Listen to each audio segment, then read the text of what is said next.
Hello there, and welcome back to Custom 3D. Now, this is the third part in the series of getting into 3D printing. Now, this video will be on the topic of downloading your slicer and your first print. So, strap yourself in, guys. This is going to be a great video. Sit back, relax, and learn.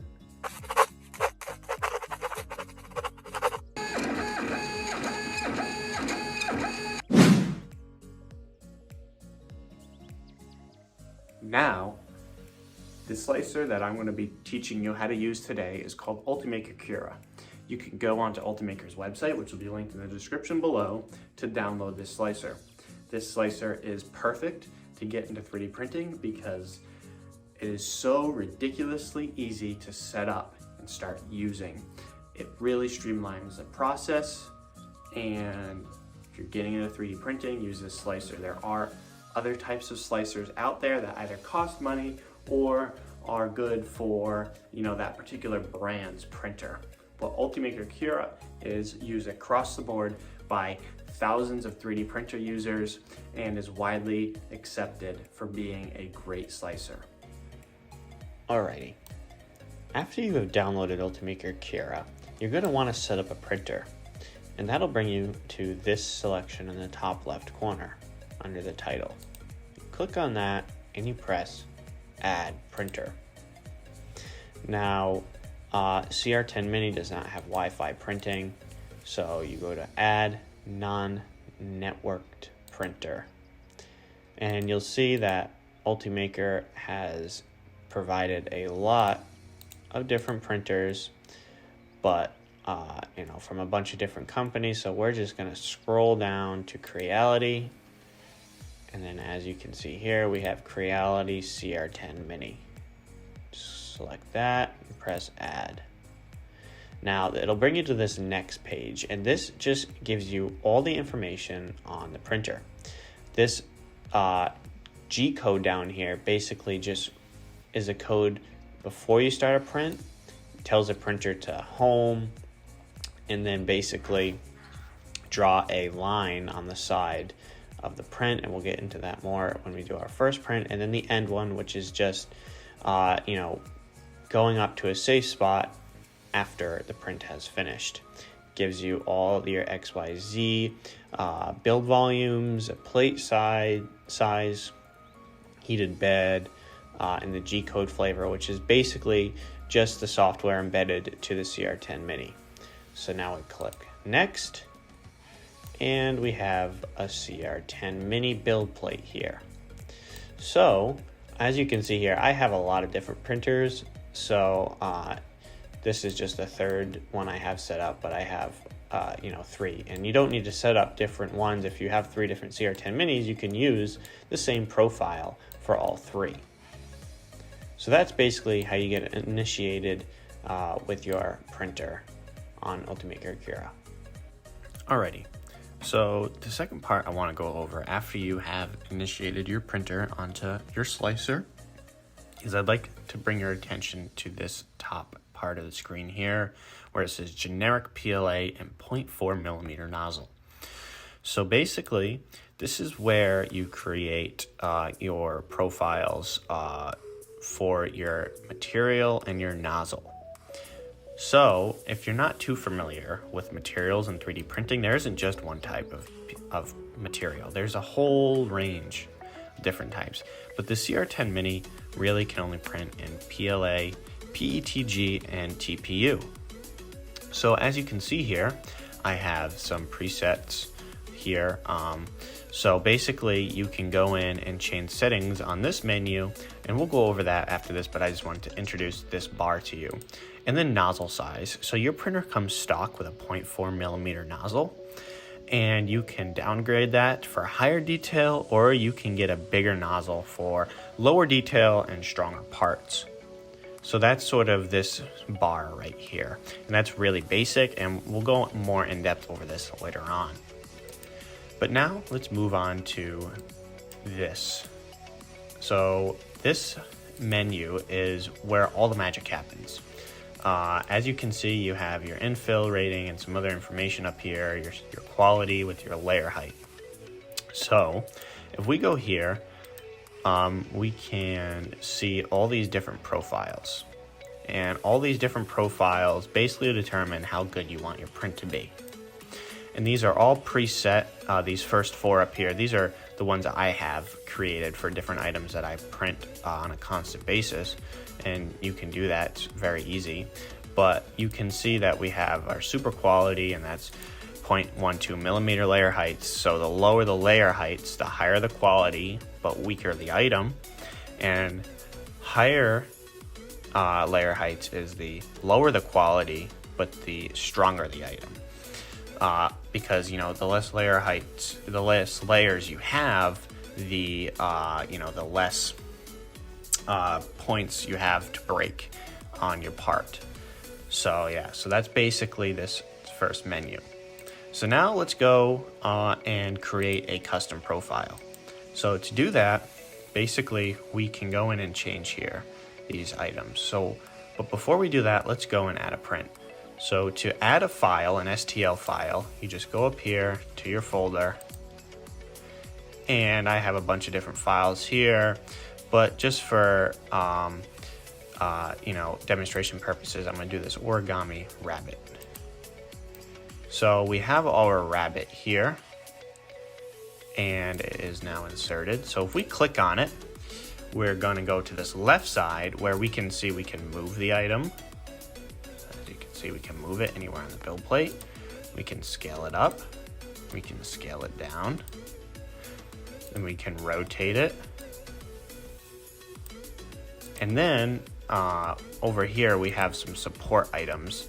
And this is just basically more items to change, but this is just some custom supports, but that's detailed stuff that we'll go over on later.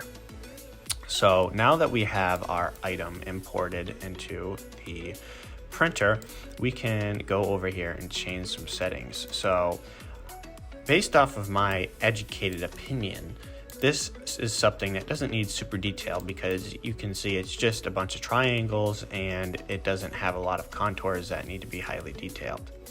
So that's something that we'd go in here and change to standard quality, which is 0.2 millimeters. And we can go in here and we can see that our quality is at 0.2 millimeters, and we have a bunch of different settings here.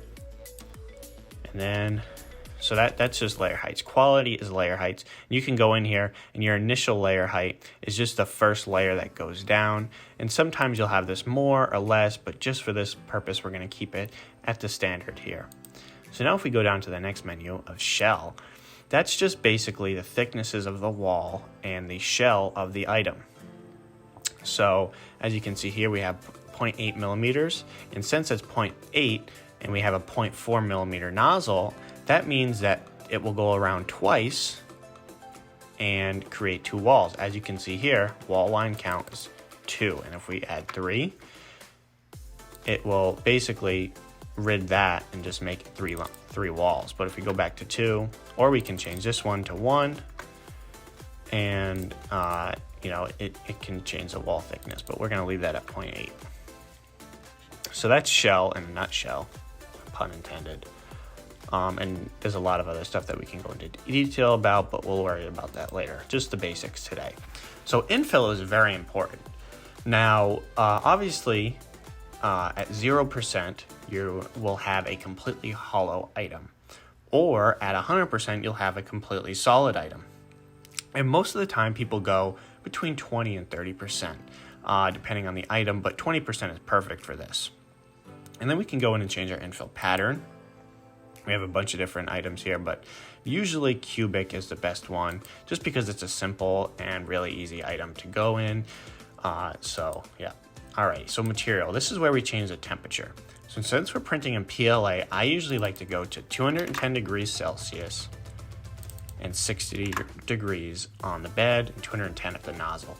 So I use this PLA called Sunlu, but the different brands usually like different temperatures, but most of the time for PLA it's 210 on the nozzle and 60 on the bed. So now we go to speed, and this is a very important item. The faster you go, the lower quality it is. So right now, 50 millimeters per second is the most basic, setting, where it's a happy medium between having a, good print, but not super slow. Usually I run mine at 60, but for this, again, for demonstration purposes, we're gonna put it at 50. And that really is the only thing you need to be worrying about. All this rest of the stuff, like infill speed and stuff like that, usually I just leave at a preset, or I change it depending on what I wanna print. So now travel, this is just basically, so if you think about it, every time the printer moves, right, and it's going from one place to another to lie down filament, that needs to have a speed. And that is changed up here in the speed, but there's also travel for retraction. So basically, every time the printer moves, it retracts the filament from the nozzle to produce stringing. So that's just basically, you can say, all right, so I want less stringing, I want to have it at 5 millimeters, that's good. And then usually, if you're doing an item that's gonna be going between two different objects a lot, like up at these ears, you can see, there might be some stringing between there because the nozzle is going back and forth. You go to retraction speed, and a great setting for that is 25 millimeters per second. Filament Friday did a video on this and said that that's a good speed to put it at. So that's usually what I change mine to. So cooling, we really don't need to worry about. That's a setting that is great preset for PLA. Now support, when we're going in and doing something that needs support, we'll do another model here showing that. But we don't need support for this particular item. Build plate adhesion. So this is a skirt that just lies down a couple lines around it before it prints. And we can do some other ones like a brim, a raft, or nothing.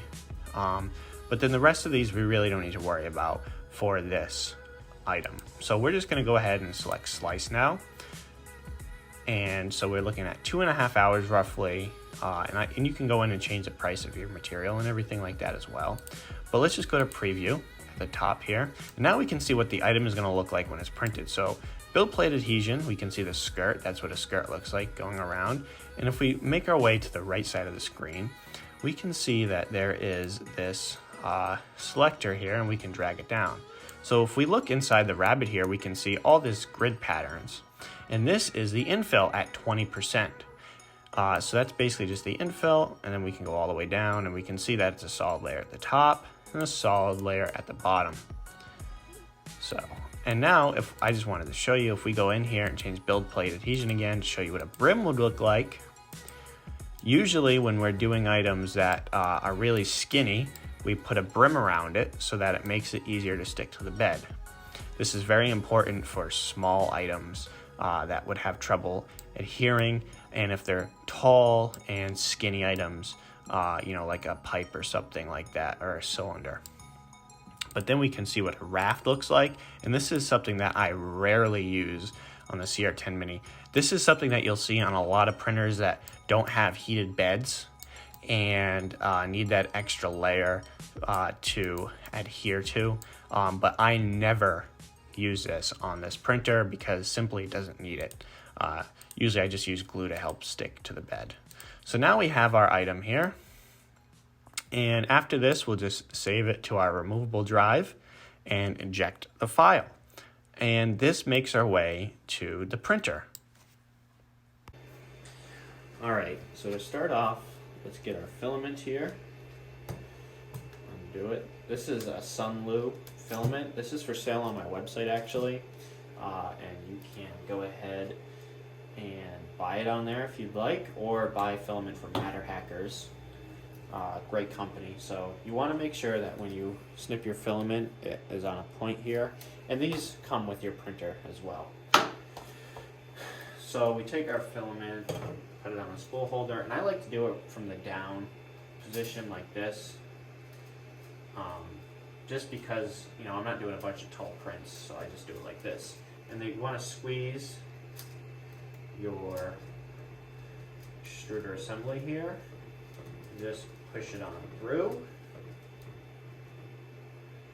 Now, before we go ahead and push it to the hot end now, we want to go to our selection here and press this the scroll wheel, go to prepare, and then scroll down to preheat PLA, and then preheat PLA. And this will preheat it to 185 and 45 degrees Celsius, which is not what we want to do here, but we want it at 210 and 60. So in order to do that, we can either go in and change the profile on the printer, but a lot of times it doesn't save for me for some reason on this printer. So I usually just click, go to Control, Temperature, Nozzle, and then scroll to 210, and then scroll up to 60. And then we'll just wait for the printer to heat up to 210 at the nozzle, and we can go ahead and push our filament through.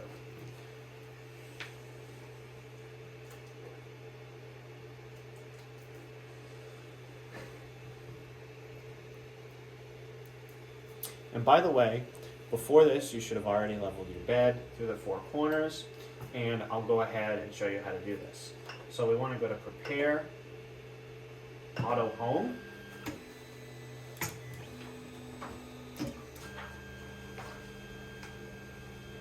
and then grab a piece of printer paper, get down here, and then we want to go to Disable Steppers, and make sure there's no filament on the nozzle, and it doesn't look like there is.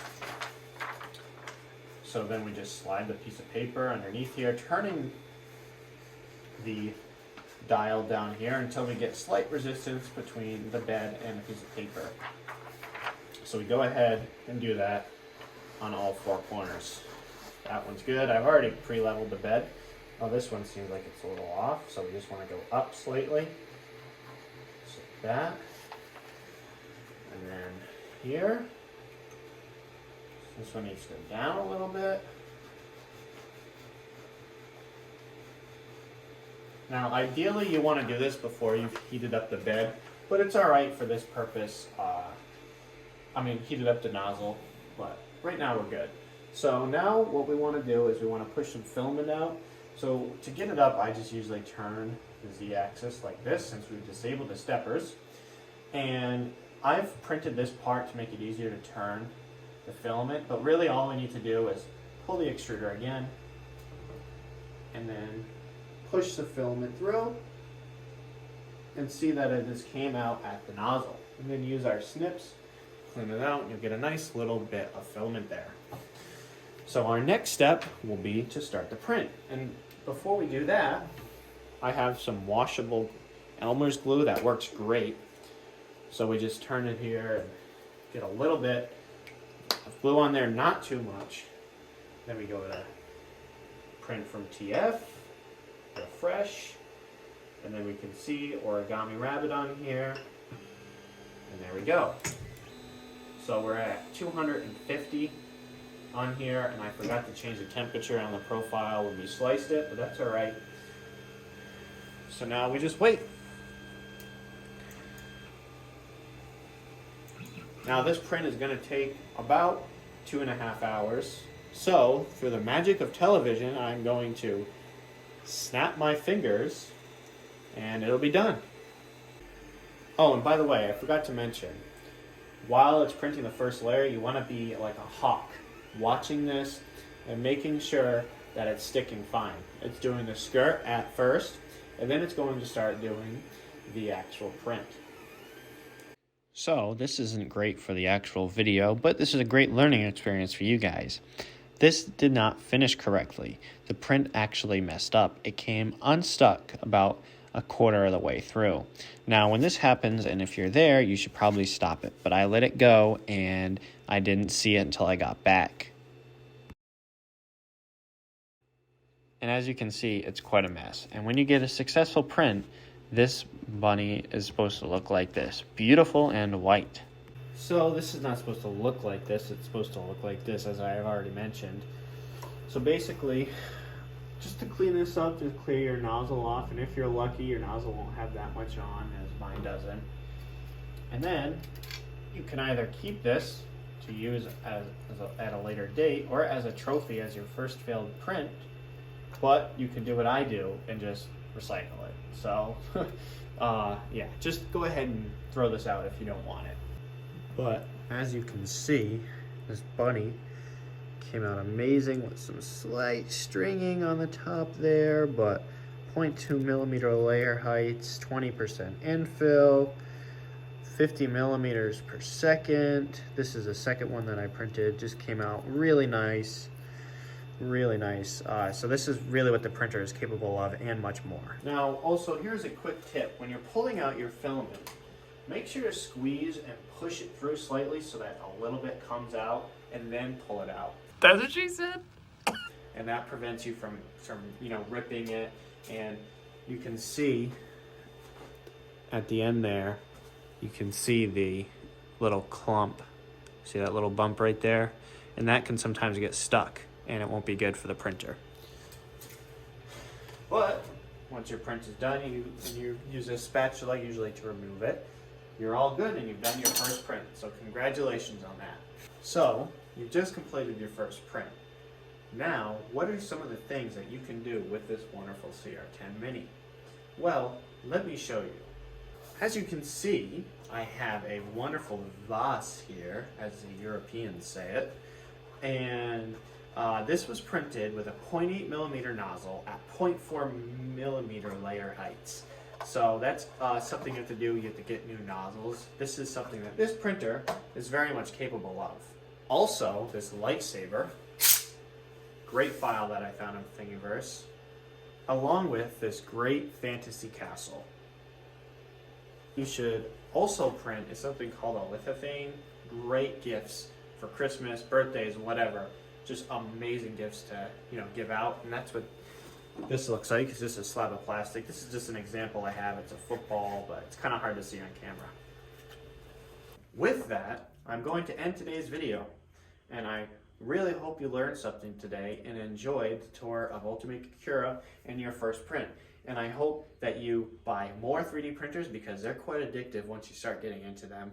And I hope you check out Matter Hackers in the link in the description below. Also, Ultimaker Cura is also linked in the description below, the one for you to download.